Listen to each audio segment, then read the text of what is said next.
It was 2 o'clock in the morning. The streets were empty, and the world was silent. David had been driving for hours, his stomach growling, his eyelids heavy. That's when he saw it. Glowing in the distance, the golden arches of McDonald's. Relieved, he pulled into the parking lot. It looked almost too perfect.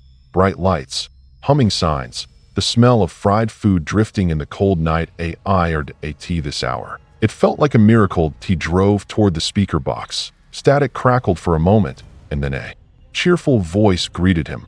"Welcome to McDonald's. May I take your order?" David smiled. He asked for a burger and fries. The voice repeated the order perfectly, then said, "Please drive forward."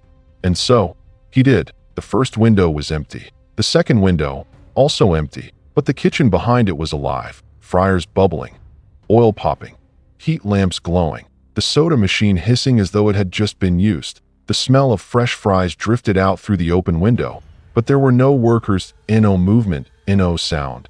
Other than the machines. David leaned out and called, "Hello? Is anyone here?"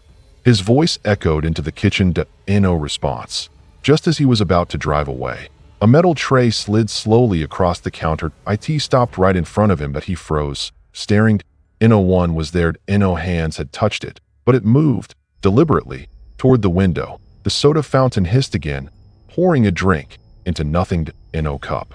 Just ice and soda spilling onto the counter. David's heart began to pound. Something was very, very wrong. That a sudden chill ran down his spine. The feeling of being watched crept over him.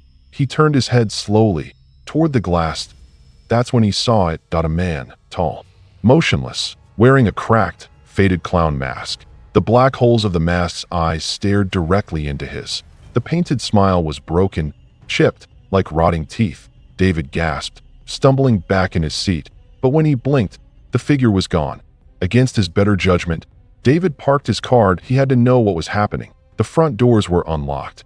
Inside, the restaurant was spotless, chairs neatly stacked, floors freshly mopped. But on the counter sat a single Happy Meal box, untouched.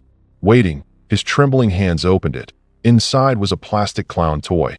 Its eyes, painted bright red, its grin far too wide. David whispered, "This isn't funny." And then, from somewhere deep inside the kitchen, a voice whispered back, "Order up."